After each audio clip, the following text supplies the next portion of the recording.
At ito po, i-endorse namin sa inyo ang maganda ng kalagayan ngayon ni Miss Chris Aquino. Masaya kami. Nakakakita na ng magandang senyales sa kanyang AI na kondisyon. Nakapagsalita na po si James Reid ng kanyang mga revelasyon tungkol kay Jeffrey O. Dami-dami pala niyang pinasukan ng mga negosyo tungkol sa pera na walang alam si James at ang careless music, di ba? Oo, dahil sa sobrang 150 million pesos para lamang kay James.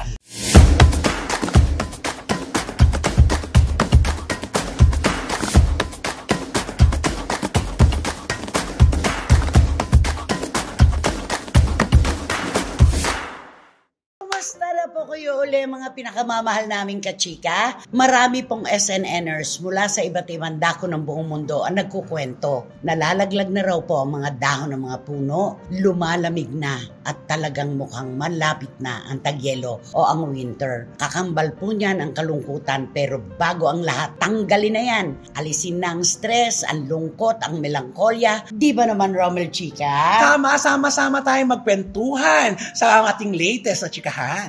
Ganon! At syempre, ano naman ang masasabi mo dyan? Wendell Alvarez, a.k.a. Barikutot. Siyempre, wala kayong gawin kundi makipagsayalan dito sa amin tatlo dahil bibigyan namin kayo ng mga gandang showbiz intriga, showbiz balita at siyempre, kasama na ang matatapang na opinyon. Wow! Matatapang na opinyon. At ang haba ng linya niya. Ay, oo. Para na siyang si Alden Richards sa Pulang Araw. Habang maglitanya. Diba? At napakagaling. Diba? Ay, nako, maisingit na talaga. Para. Tawa ni Direct Jet no? Yung mga nanonood na pare-pareho nagkukwentuhan, nakatutok, di ba naman? Parang ikaw rin naman si Jody Santa Maria sa Lavender Fields. Ay, talaga, naipasok pa rin talaga natin yan. Mga paborito nating teleserye. Why not? Dahil hindi nasasayang ang ating panahon. Tama. At kuryenteng binabayaran. Yan ang pinaka. Kaya naman, mga SNNers, dito rin po, hindi masasayang ang inyong masayang oras siyempre. Dito po sa inyong programa, ating programa, ito po ang Showbiz Now! Maraming salamat po. Ang mga Pinoy talaga, mahilig sa teleserye. Totoo. Mahal Pelikula. natin. Kasama natin yan sa buhay araw-araw. Pero namimili tayo syempre. Ay, kailangan yung, ang dami kayang problema ng bayan ngayon. Magpapaka-problemado pa ba tayo pag nanonood tayo ng mga teleserye? Ikaw, anong teleserye pinapanood mo? Eh, siyempre kung ano lang yung madadaanan ko. Yung mga pinapanood. Wala kang talagang tinututukan? Ay, wala talaga ako tinututukan. Bakit? Pagka parang, nilipat naman ako sa kabila. Bakit parang nga? Dapat meron ka sinusubaybayan. Kasi naman, di ba? Ano? Pagka kung ano yung mga... Pagka hindi ko gusto kasi, lilipat yun. Pagka Ang totoo, wala siyang tinututukan talaga. Wala. Kasi hindi siya makarelate. Inaantay niya yung may kalansing. Ayan po mga kachika, syempre kami po naman ay nagtatawid lang sa inyo. Tulad namin, ang dami nyo rin po na nakatutok sa mga serye ngayon. Totoo, para sabay-sabay tayong Kumbaga po sa mga balita, huwag tayong magpapadala sa fake news, di ba? Doon tayo sa maganda. True. I-endorso. Yes. Di ba? Okay, at ito po i-endorso namin sa inyo ang maganda ng kalagayan ngayon ni Miss Chris Aquino. Masaya kami. Yes. Dalayon po sa aming mga nakakakwentuhan ng mga common friends. Kaibigan ni Chris, malapit din po sa amin, ay nakakakita na ng magandang senyales sa kanyang AI na kondisyon. Kaya naman, alam mo na yun, nakatulong sa kanya ang pagbabalik niya rito. At totoo yan, malaking bagay. Nandito kasi yung mga mahal niya sa buhay. Iba kasi yung nagpapalakas ng loob na personal. Oo, iba yun. At iba rin, yung ang puso niya ay lumulukso-lukso dahil meron siyang pag-ibig. Yan naman ang pinaka. Yan talaga. Kailangan ng inspirasyon. May sakit ka na. Mamumroblema ka pa ba tungkol sa iyong love life? Ay, natural. dapat hindi. Ang gusto ng isang may sakit. Ay, oo naman. Masaya siya, di ba? Oo, Maligaya siyempre. siya. Iba yung may inspiration ka talaga. Totoo diba? yan. Ayaw pa niya ng inspiration. Inspiration. Oo, akala ko expiration. Expiration. At At syempre, ang laki-laking tulong sa kanya ng kanyang mga kapatid, mga pamangkin, mga kaibigang malalapit talaga sa kanya. At syempre, si Dr. Michael Padlan. Ayun na. Diba? Noon pa naman sinasabi na ni Chris, diba, namana daw niya sa kanyang tatay yung kanyang katapangan. Diba sabi raw sa kanya ng dating senador na namayapa, ang sabi raw sa kanya, do not show your weakness. Diba? Sinasabi sa kanya, at walang sukuan sa laban. Tapos sinabi rin niya, I am fighter because I had a brave mother. Yun ang sinabi niya. Alam mo, ang laking tulong din talaga noong kung paano ka pinalaki, no? Ay, opo. Kasi yun ang uhubog sa'yo eh. Yung paniniwala mo, lalong tumitibay sa pinagdaanan ng mga magulang mo. At ina-apply mo sa buhay mo ngayon. Yun ang pinaka. Ano ang naramdaman mo nung malaman natin na umiinam na, bumubuti na ang kalagayan ni Chris Aquino? Ay, di syempre parang masaya ako na siguro, baka siguro na ano din sa panalangin ng mga kanyang, malaking bagay ang panalangin. Mga fans at ang mga taong nagmamahal sa kanya. Kaya bumubuti ang kanyang kalagayan. Kasi siguro nandun na rin siguro yung pagiging strong woman niya. Oo. Parang inulit lang. Parang inulit lang naman. Di ba? Fighter. Strong woman. At saka, marami rin pong kababayan natin nang nagiging inspired kay Chris Aquino. Kasi tayo, kaunting nabangga ka lang, nasaktan ka lang. Kung ano-ano ng reklamo ang ginagawa natin. Di ba? Masakit lang ang ulo natin. Parang katapusan na ng mundo. Gusto na natin iuntog ang ating ulo. Tapos makakakita ka ng isang Chris Aquino na sa dami po ng iniindang sakit sa kanyang katawan, heto po at patuloy pa rin lumalaban. Inspired sila sa ganun. At siguro laking tulong na rin ng kanyang si Dr. Michael malaki talaga. Kasi bantay talaga. Sarado. Yun ang pinaka. At saka, kunwari, ikaw ay problemado sa sakit. Tatawagan mo bang isang lawyer? Di ba? Ay, no. Gusto mong magpatayo ng bahay, magandang disenyo, tatawag ka ba sa isang doktor? No. Siyempre, meron kang sakit. Ang kailangan mong kausap, doktor. Correct. Kaya silang dalawa nagkakaintindihan. At least ang ganda ng balita natin ngayon, di ba? Oo. Kasi mga ilang panahon, di ba, nakakatakot yung mga binabalita. Oo, katuloy yung sinasabi niya, namamagana ang lining ng aking puso, ang mga muscles, ang aking lungs, meron ng sugat, ang aking liver. Ang dami, di ba? At ang sinabi niya noon na hindi na ako magtatagal. Oo, Kaya 6 months na lang ito. Kaya ano ko na yung mga anak ko sa inyo. Yung mga ganun. Yung sinasabi niya pang sana umabot pa ng 18 years old si Bimbi. At saka yung sinasabi niya na, ito, pakikipaglaban ko na ito sa buhay. Given 6 months, maganda na ito. Yung mga ganun, ngayon po hindi na natin maririnig kay Chris Aquino ang mga ganyang salita na para bang nagbabadya na magpapaalam na siya. Kasi nakikita na natin yung improvement. Yes. Napakalaking bagay. Alam niyo po, mga kachika, yung mga dasal po na ibinibigay natin, lalo na ng kanyang mga tagahanga na talagang gusto siya uling humawak ng mikropono at makasama sa telebisyon. Napakalaking bagay ng panalangin, ano? Tama, oo. Walang imposible sa mga panalangin. Kaya dire-diretso lang tayo. Oo. At saka yung iba pa, di ba? Pag kayo ibinibigay sa iyo ng gamot, yung may kasamang pagmamahal. Ay, hindi diba? lang yun. Oo. Bago mo inumin ang gamot, Oo. hihingi ka ng kapangyarihan sa Panginoon. Oo. Dahil ang mga gamot po, tulad ng gasgas ko ng linya, Yes. gawa lamang po ng tao at ng makina. Pero kapag yun ay ginambalan ng kapangyarihan ng Diyos, ay talagang makapagpapagaling sa atin. Yun diba? yun. Kaya naman kami po ay natutuwa talaga sa kasalukuyang sitwasyon ni Miss Chris Aquino at maraming salamat. Dapat magpasalamat tayo kay Dr. Michael Padlan. Maraming salamat, Doc. Salamat, Doc, dahil nandyan ka. Si Chris ay inaalagaan mo, bantay sarado. Gumaganda ang kanyang kalusugan at yan ang kailangan niya ngayon. Ikaw naman, anong message mo kay Dr. Michael? I-listen mo nga si Dr. Michael Padlan. To Dr. Michael Padlan, thank you for keeping for the care of Chris Aquino regarding his health and also His health. Her health. and also her heart. Tama naman. At sa mga kababayan po natin na lagi nagte-text sa amin, ang mga anak daw po nila ay circumcised na. Pero dahil kay Dr. Michael Padlan, makilala lang daw po nila ng personal, pauulit ang circumcision. Ay, nako. At paano yan? Sikat naman na kasi si Doc Yan. Michael. Ay nako, mas mahaba pang panahon ng pagkakilala sa inyong dalawa. Magandang buhay pag-ibig. yan ang makatutulong ngayon kay Chris Aquino. Kantahan mo si Chris. Nagulat. Lagi siya nagugulat. Siyempre nga ko siya ng love of my life, we found you. Love of my life. Queen yan eh. Si Queen, di ba? Bring it back. Sige. Love of my life, You hurt me. You've broken my heart, and now you leave me. Love of my life, can't you Bigyan na natin see? sa kanya. Bring it back, bring it back. Don't take it away from me, because you don't know it means to me. Hoy, namayapa na si Ay. Freddie Mercury. Oo. Pag narinig kang kumanta, baka muling mabuhay. Ay, sunduin. Oo. Ang tagal mo na raw kasi. Kung sundo ka na, ang tagal mo. Okay, basta maligaya po kami para kay Chris Aquino. At ito po naman ay ididetalye namin. Bagaman nakapagsalita na po si James Reid ng kanyang mga revelasyon tungkol kay Jeffrey O.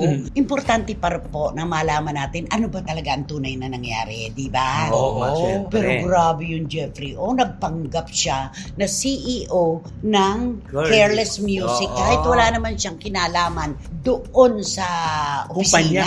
Ang nakakaloka nung ina-announce niya, katabi niya pa si James, di ba? Hindi, nagulat ka doon. Oo. Sinabi, Nagulat siya. Di ba? Kasi yun ang pagpapakilala, Oo. di ba? Yun pala, tinake At ang advantage na yun. dami-dami pala niyang pinasukan ng mga negosyo tungkol sa pera na Ay. walang alam si James at ang Careless Music, di ba? Oo, dahil sa sobrang 150 tiwala million lang. pesos para lamang kay James. Ay, Yung grabe. pag-ibang mga na ano nila Napulibat ngayon. niya. Oh, di ba? Sa mga nakasarado niyang mga negosasyon. Oo. Kaya nga sabi ni fraud ang ginamit niya, fraud. Yung Oo, hindi po si Jeffrey O yung nagpakilala kay James Reid nung unang panahon nung sila'y magkasama na. Biglang baligtad ang pagkatao. Isipin mo yon. Ang galing, glib talker daw eh. Ay, oo naman. Kahit Ganun daw talaga. sino mapapaniwala eh. Ganun talaga ang magagaling manloko, Mga magaling con artist. magsalita. Oo. Talagang maiinganyo ka. Pwede mo, tiwala, buong tiwala ibinigay ni Oo. James Reid na hindi niya naman talaga lubusang kilala ang tao pala. Nakilala lang pala sa Doon sa isang isang bar. bar. Yun na nga. Diba? At eto, napakasakit na ng nararamdaman natin para kay James Reid. Paano pa kay Liza Soberano? Ay, ayun Naku, na. ito na naman, Oo. isa naman kakaabang-abang kung ano na naman kahihinatnan ni Liza Oo. sa kanya. Pero sinabihan na raw siya ni James Reid na medyo talasan ng kanyang pakiramdam. Total sabi niya, she's smart naman and ambitious. Yes. Ayan, oo. So siguro naman si Liza ay magigising na rin sa katotohanan tungkol sa nangyari sa kanya. Alam mo, nakakaawa din tong batang ito di ba? Oo. Kaya lang, pwede rin natin siyang mabutasan kung bakit siya sumunod at nagpahinuhod sa mga dikta nitong si Jeffrey O. Oo. Isipin mo, yung baligtarin mo yung kwento tungkol kay O.G. Diaz at saka sa Star Star Magic. Magic. Oo. Pagiging ungrateful niya. Oo. Yung pinipilit lang daw siyang gawin ng isang pelikula o isang proyekto kahit ayaw niya. Isipin mo, pinaniwalaan niya yung tuturo sa kanya at pagdidikta nitong si Jeffrey O na kailangan niyang sabihin yun. Ano nangyari? Kanino nagalit ang publiko? Kay Liza Soberano. Totoo. Oo. At Hindi lahat naman si- kay Jeffrey Oo, O. hindi. Oo, kasi wala naman dyan si Jeffrey O pa noon, di Oo. ba? At saka lahat sila nawalan. Di ba? Nawalan ng career si Liza Soberano, nawalan ng career si James Reid. Dahil sa pagpaniwala nila kay Jeffrey O. Andyan na si Oo. Jeffrey O. Lumipat na nga eh. Umalis na nga kay OG at saka sa Star Magic. Di ba, nung unang labas pa lang ng Jeffrey O, pinagkakapanaan ako, parang naliligaw yata. Okay, Liza. Pero sila, Ngayon, sila na. magkarelasyon, sila talaga matagal na. Diyos ko. Kaya nga sabi ko, kapag puso na ang nakuha, wala na tayong magagawa. O yung outside forces, bali wala na yan. Ay, oo. Isipin mo si Liza matalinong tao, di ba? Napasunod. Tapos, Ay, love always command. Oo, commands. Oo, Oo. tama yun. Grabe. At saka, love conquers all. Ay, oo, na. tama. Yun. Yung kumbaga napaikot nitong si Jeffrey O ang ulo ni na James Reid, ni Liza Soberano at ng kanilang mga staff sa Careless Music. Oo, napaniwala sila sa ano nang dila, mabulaklak na Ang dila. unang ginawa dito ni Jeffrey O, wasakin si OG Diaz at ang Star Magic. Yan ang unang-unang ginawa. Plano niya yun. Kasi yun ang sa kwento. Para maitanim sa utak ni Liza na niloko siya ng mga taong ito at mapapaganda ang kanyang trabaho at karera sa mga kamay ni Jeffrey O. Yung sa Spider-Man, Ayan. pinalabas niya na ipinagkait ni OG Diaz at ng kanyang kumpanya, ang Spider-Man, leading lady Grabe yun, di ba? Anong sabi ni OG? Wala pong offer. At kung meron, kahit libre, ibibigay ko si Liza dahil napakalaking yung dagdag sa kanyang karera. Kahit diba? na sino, kaya lang talagang wala. Wala namang talagang offer. Tapos tumakas na itong Jeffrey O, nasa Amerika na. Pero nakasama ni Liza sa Singapore. Ayan na. Oo. Merong picture. Nakita siya. Nahagip. Oo, nahagip siya. Nahagip ng videos Merong yan. Talagang sila. Ano nga ang tawag pagka nahahagip na ganon? Merong ang photo bomber? may photo bomber. Nakita siya, nandoon sa likuran. Talagang, alam mo, iba ang puso talaga kapag ka nahawakan na, no? Iba. Susunod, blind talaga, deaf, mute, lahat na po, nasa kanya na. Kapag puso na ang namarali sa tao. Yan na. Yun, di ba? So, Talagay mo, makababawi pa si Liza.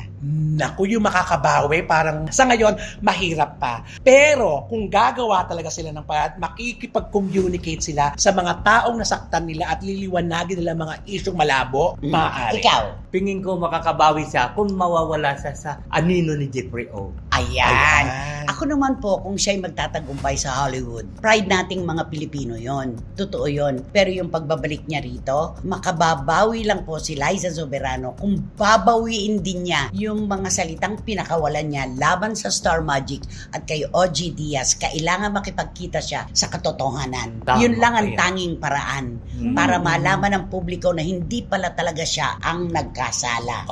Yun lang yun. Bawiin niya. Sabihin niya ang katotohanan. Alam mo naman ang katotohanan, Liza. Yun ang dapat mong ilantad. Ayun. Diba? Yan ang aantayin natin kung kailan daring ang panahon na yan. At kung kailan mababayaran ni Jeffrey O ang milyon-milyon daang milyon na nakuha niya kay James Reid. Mabayaran pa kaya yun? Ay, palagay ko, hindi na nga raw bumabalik man lang ng tawag. Parang sabi na nga ni James, di ba? Ano yun? Expensive learning. Napakamahal na pag-aaral at leksyon. Ganun talaga. At saka, walang taong aksidenteng dumating sa buhay ng tao. Laging may dahilan, may rason. Pwedeng bibigyan ka ng leksyon o pwedeng pasasayahin ka. At napunta si James Reid at si Liza hindi pa Masaya pa siya ngayon With Jeffrey O. Pero kay James Reid, taong nagbigay sa kanya ng multimilyon na leksyon. Ayun na. No? Correct. Yun. Okay, kanta mo nga si Liza Soberano. Ako, di kakantaan ko siya ng Torn me loose from your eyes. Ano from your eyes? Talagang member ka na Intro Boys. Oo. Skyline Pigeon yan Yeah. Turn me loose from your hands. Let me fly to distant lands over green fields. Sige, tuloy mo na. Trees and mountains. Flowers and forest mountains. Hindi mo na nga alam ang lyrics. Hindi mo pa rin alam ang tono. Diba? Ganun yan. For just a skyline pigeon dreaming of the open, waiting for the day that he can spread his wings and fly away again. Fly away. Skyline Pigeon Fly. Alam mo, yun lang alam mo na. Nakakaloka to. Member talaga ng Intro Boys. Ay, akala ko Inner Boys. Inner Boys. Ay, sino ba kasi yan? Sino ba yan? Sino nga ba yan? Sino ba yan? So, Yan. ito na ang ating blind item for today's video. Listening. Naku, makinig po kayo talaga. Pero ito talagang walang hindi nakakakilala dito. Kaya siguro mapapadali ang para sa Alam mo, atin. oo, totoo. Sinabi mo kahit sa Oo. pelikula may ganun. Ay, oo. Di ba? Wala. Kaya nako, pero kasi nakakapanghinay lang. Pero kasi ang sisterito sa actress na to, talagang hindi mo malubos maisip kung paano at bakit nangyari sa kanya ang kanyang buhay ngayon na tinatapos. Naging pabaya. Ayun. Naging pabaya. Oo, kasi dumating sa punto na, alam mo yun, Siya na dapat ang pinakamayamang artista ay, ngayon. oo. Lagi kong sinasabi sa'yo yan, di ba na? Siya yung pinakamayaman, pinakamagaling. Mga palad niya ang nakahawak ng pinakamalaking halaga sa pag-artista. At pinakamaraming bahay dapat siya. Oo, pero Bakit? hindi ganun ang nangyari. Kabaliktaran. Ay, isipin mo, dumating sa punto na iilan na lang ang kanyang pelikula at ito pa, kailangan pang super advance ang payment. Bakit nga ba ang mga producers parang natatakot siyang kunin? Paano hindi matatakot? Eh, Diyos ko, pinaplano pa lang ang pelikula. Gusto nang kumuha ng advance. At yung ibang araw kinukuha pa ng buo. Oo. Ay. Tapos, eto pang sistema. Tapos sa shooting or taping, Di pinagbigyan dahil nga sa napakalaking artista ito, naku, Oh. makiusap. O, sige na, kahit bibigay sa'yo. Eto ng system, sa araw ng taping, sa araw ng shooting, pahirapan. Kung darating ba, late ba, darating ba, walang kasiguraduhan kung darating siya. tinatamad na. Isipin niya sana yung mga namuhunan at nagtiwala sa kanya at yung mga kasamahan niya nagtratrabaho natenga. na natetenga, Oo. na dapat nakakatanggap pa ng mga proyekto dahil sa pag-aantay nila. Hindi. Dahil sa kanya. Tinatamad na. Sobra. Magagawa pa. Ito pa, Nay. Ito pa yung mga pelikulang, kunyari, ang shooting malayo. Oo. At hindi nire-request pa ng artistang ito, dito na lang daw sa malapit, gumawa. Dadayain. Dayain na lang daw. Oh. Naku, siya na talagang nagdidesisyon para sa lahat. Tinatamad na pag nakuha na yung talent fee. Correct. At ito pa, tinatamad na, sakit na nga ng ulo ng produ, ng mga artista, director, tapos pag sinowing pa sa sitihan, walis pa. Oo nga. Nasaan na ang mga Ano? tapat niyang tagahanga? Ay, ayun na. Ay, naku, speaking of tagahanga, ito naman, aktibo naman ito sa pagsagot-sagot. Raramdaman mo ang tagahanga niya sa pagsagot-sagot ng mga negatibo. Asan sila tungkol pagka sa kanya. pinalabas yung pelikula? Yun, nagbubulaan na sila. Bakit kayo ang gagaling ng sumagot? Pero Nakikipag-away. nakikipag-away kayo, pero kapag showing naman, Ay, walay na. Hindi naman- First day, last day. yun, Diba? na nakapanghihinaya. Pero alam mo, pag tinignan mo siya ngayon, parang satisfied naman siya sa buhay niya. Parang hindi na siya Naghahanap. nagwi-wish pa ng kung Oo. ano-ano. Parang okay lang siya, Oo no? nga. Siguro dumating din sa puntong natikman ko naman na lahat yan. Mm-mm. Pero yung mga tagahanga kasi ang Umaasa pa rin. na parang sana ikaw yun na kahit tinulak Oo, ginagawa. Ano sa palagay mo? Ikaw malapit ka dito, di ba? Malapit ka sa kanya, di ba? Alam mo, Your Honor. Ano yon? Your Honor. Wala ka ng boses? Wala na eh. Medyo natago na yung boses ko. Kaya O paano, Your Honor? Your Honor. I would like to discrimination. I would like to Discriminate? I would like to discrimination. Nakakaloka ka, Wendell. So, hindi mo na masabi dahil wala ka ng Hindi na, boses. pero mahina na yung boses ko eh. Mm-mm. Siguro ikaw yung makakapagsabi. Kasi kilala naman natin, di ba? Your Honor, mula noon hanggang ngayon,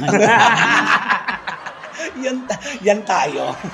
I would like to invoke my right to self-incrimination. Ay, nako. ito pa, di ba? Ay, meron ka pang pahabol, ha? Aso lang. Ay, Kaya nga sabi niya kanina, umpisa pa lang, Wala. walang hindi nakakakilala sa kanya. Dahil aso lang ang hindi nakakakilala kay Magnolia. De La Cruz. bigla sasagot yung aso, aw, Aw, aw.